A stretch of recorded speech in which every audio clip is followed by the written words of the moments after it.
Hey guys, welcome to Saturday, and what a Saturday it is. I'll tell you what, wow, did we ever see some beautiful price action, yesterday. Now I know a lot of people are gonna say, David, what are you talking about? We were going south, not north. What do you mean beautiful price action?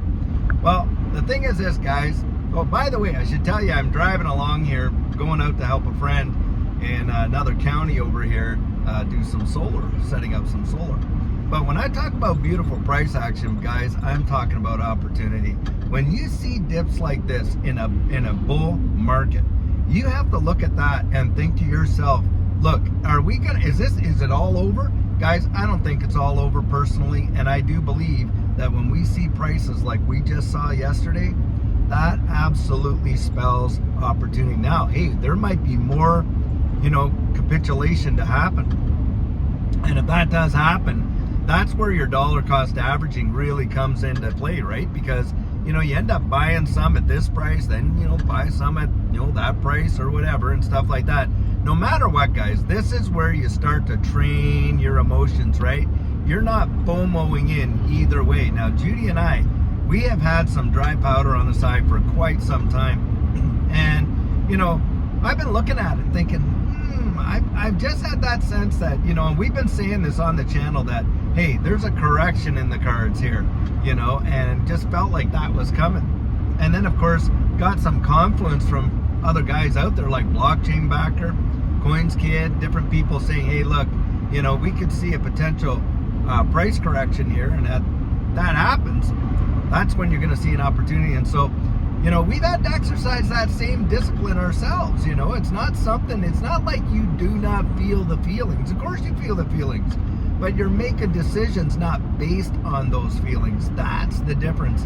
And you only get there by making some mistakes. And certainly last bull run, Judy and I made tons of mistakes like that, FOMOing in at different prices and things like that. And plus following other people's, we were following some other guys, price predictions, and basing a lot of our decisions on that. And I'll tell you what, that was a big mistake, because a lot of times when you're copying other people's trades, you got to remember this, they've got a bias. And the reality is that, at that point, you're basing all of your, confidence on somebody else's conviction, which is something I'm always saying on this channel. Hey, that is not the way to do it. You got to build up your own confidence. Now, like I always say, a person can share their faith, but they can't give it to somebody else. And so you can share your convictions. You can't give them the confidence that goes with it. The only way you're going to get that is by, having time in the market and learning and researching and stuff like that. And that's why I'm always out there encouraging you to do that, to research, do your own due diligence, all that kind of stuff. But guys, do not let yourself get shaken and scared one way or the other. Fear, no, look, this whole space is measured by fear and greed, right? We know that. Well, the thing is this, no good decisions, and I mean none, are based on fear in this market. That is for sure. Whether it's that fear, uncertainty, and doubt that comes in, and of course you got all the fudsters adding to that all the time, adding fuel to the fire, or it's that fear of missing out. No good decisions are based on fear. Now, greed, there's another one.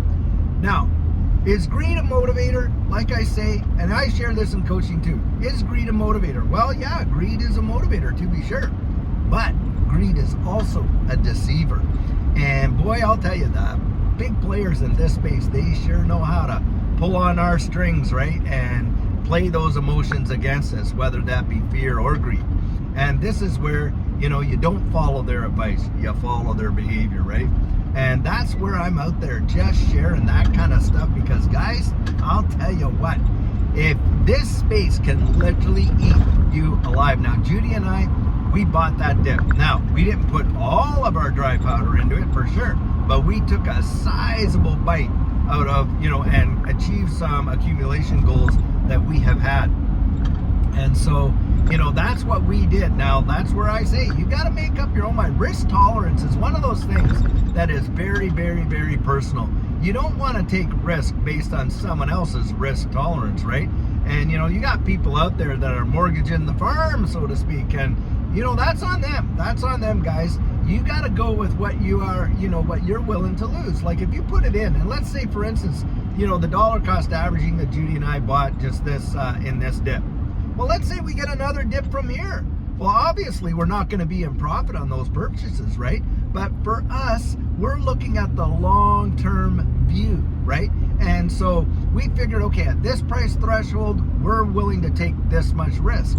And that's how you have to kind of play it, because, I'm not buying it. I'm sure you're not all buying it, so that we can literally watch this thing go to like what? Just sell it at, an extra buck more than what we, we're at now. Not in your life. That is not why we're buying this stuff, right? We're buying this stuff so that we can sell it into the high, the low double to the high double to the high triple to the, who knows what digits. We're not buying it at 50 cents, to sell it at 75, kind of thing. So, it's just about your accumulation and your accumulation goals. That's what you really kind of think about.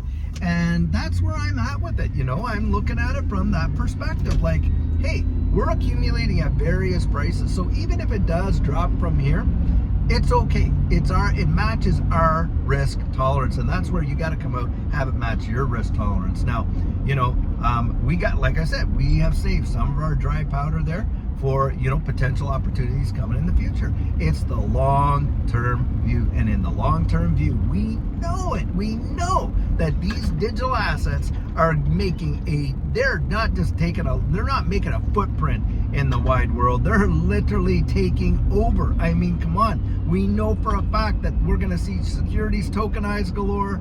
All these things are coming down. Guys, this is where you have got to make your decision based on that. And, research it. I'll tell you what. And for me, hey, XRP, XLM, Hedera Hashgraph, a lot of these other ISO tokens, Cardano, still big believer in that one. Different ones. VeChain, love VeChain. There's a lot of different ones. And Judy and I, yes, we talk about XRP mostly all the time on the channel, and we really love XRP, to be sure. But it's not the only position we hold. It is our biggest position, that's for sure. And, but it's not our only position. I'd say XRP makes up more than 70% of our entire portfolio. Now, having said that too, Judy and I looked at it like this. Look, we have a bag to hold and a bag to sell, right? Because there's the possibility that these things could be so generationally changing that you may never even want to sell it. Well, for Judy and I, hey, we're looking at that down the road, And so for us, yeah, we've, got a bag to, we've got goals. And so, yeah, we do have a bag to sell. Now, some people say, wow, I'm never selling, and why would you ever sell, and da-da-da-da-da. Well, hey, everybody has different reasons for what they're doing. And that's something too, guys. Look, you can't shame somebody else for making a decision based on what they want to do, and what's in their circumstance. Have you ever thought that, maybe somebody, has to sell some of their XRP because they need to get out of debt big time? Or maybe they have a health issue, sick child, sick spouse, and, those bills are racking up. And it would just be a godsend for them to be able to get out of debt and wipe all those bills right off the table. Well, hey, some people are going to be obviously in those scenarios, selling their XRP or selling whatever they have for doing that. And you got guys out there that are really trying to kind of shame people. Oh, those are idiots for selling their XRP. Well, you don't know what their situation is. And so in that capacity, I don't actually fault people for making that decision. They got to make those decisions based on their own personal circumstances, and that's what you got to do. You got to get out there and adjudicate for yourself where your risk tolerance is and what is really, driving you in this space. Because I'll tell you what, I think about this all the time, guys. Really, I do. The accumulation of wealth for the sake of accumulating it, in my mind, is utterly pointless. Utterly pointless. Why is that? Well, because, look, what are you going to do? I was coaching one guy one time, and, I asked him, I said, so what's your goal? Why did you get into it? Oh, he says, I want to make $1 million. I said, okay, why? And he's looking at me, he's shifty-eyed. He goes, well, what do you mean, why? I laughed. I said, well, what are you going to do? Sit there like Scrooge McDuck and just count all your gold coins? I mean, wealth and all of that should, number one, it should change your life. But number two, it should change other people's lives. Think about that. Think about the blessing in the earth that you could possibly be. Just blessing people and doing and having enough that you could really have an impact in your life and in the wide world. And that's kind of how I look at it. He who dies with the most toys does not win, despite what the bumper sticker says. That's not how you win in life, guys. You win in life by what's on the inside, not what comes on the outside. I'll tell you that right now. I know a lot of people and have met a lot of people extremely wealthy in life. They could buy whatever they want, practically whenever they want to, go wherever they want to go, whenever they want to go, all that kind of stuff. And you know what? Hasn't made them any happier than the average folk. I'll tell you that right now. They've suffered their divorces, they suffered their discouragements, they suffered poor health, they suffered it all.